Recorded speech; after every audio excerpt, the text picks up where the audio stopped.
नमस्कार शेतकरी बांधवांनो, मी विशाल शिंदे, व्हीडीएस ॲग्रो टेक्नॉलॉजी या यूट्यूब चॅनलमध्ये आपले सहर्ष स्वागत आहे। तर आपण या मशीनमध्ये होणारे किरकोळ प्रॉब्लेम जे असतात, म्हणजे सर्व मशीनला ते प्रॉब्लेम येऊ शकतात किरकोळ, तर ते प्रॉब्लेम येतात कशामुळे हे आपण जाणून घेणार आहोत। आता हा आहे स्प्रिंग कन्वेयर, 10 फूट हाईट, 15 फूट हाईट, 13 फूट हाईट, 9 फूट हाईट, ह्या हाईटनुसार स्प्रिंग कन्वेयर येत असतात। यामध्ये कशी सिस्टीम असते, हा असतो पाईप, 4 इंची पाईप येतो आणि इथं स्प्रिंग आपण ह्या शाफ्टला अटॅच केलेले असते। हे मोटर त्याला ह्याला ड्राईव्ह देणार आहे या शाफ्टला, आणि शाफ्ट मार्फत स्प्रिंग फिरत असते। स्प्रिंग जे असते आतली स्प्रिंगला सपोर्ट नसतो, स्प्रिंग असते फ्री। त्याच्यामुळं ह्यातमध्ये 2 प्रॉब्लेम येऊ शकतात। 2 प्रॉब्लेम कशामुळे, एक जो आहे तो आपण ज्यावेळेस मक्काची बॅग फोडतो आणि खड्ड्यामध्ये एकदम ओतून देत असतो, त्यावेळेस मक्कासोबत हे दोरी जाते आणि ही दोरी मक्कासोबत वर जाणार, आणि वर गेल्यावर होतं आहे काय, तर या इथे असं स्प्रिंगला म्हणजे अडकायला बघतात। इथून वर तर यायला ह्याला चान्स नसतो आणि इथून बाहेर येणार नाही, कारण तेवढा मोठा एक्झिट नसतो। ह्यातून मक्का तुमची बाहेर येणार आणि त्या मक्काच्या दोरी साठत इथून पॅक होणार आणि इथून ब्रेक व्हायची किंवा बेंड यायचे चान्सेस असतात।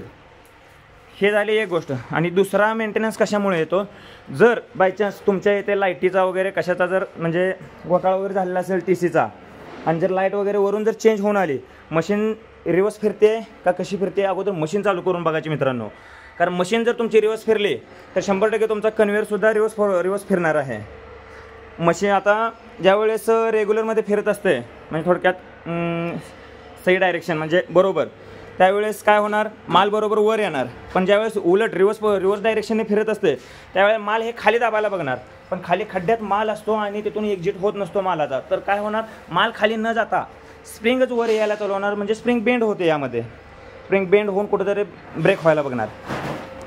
हे झालं बकेट आपलं स्प्रिंग कन्वेअरचं। आणि जास्तीत जास्त मशीनमध्ये मेजर प्रॉब्लेम काय येऊ शकतात, बेरिंगचा एवढा मोठा काही विषय नाही, कारण बेरिंगचं तर प्रत्येकाला माहितीच आहे काय, म्हणजे ग्रेशिंग वगैरे नाही केलं, बिगर ग्रेशिंगचं जर जास्त फिरली, हिटिंग झाली तर बेरिंग जाऊ शकते 100%। बाकीचं तर काय मेंटेनन्स येऊ शकत नाही यामध्ये, कारण कटर जो आहे तो हेवी ड्यूटी असतो हॅमर मिलचा।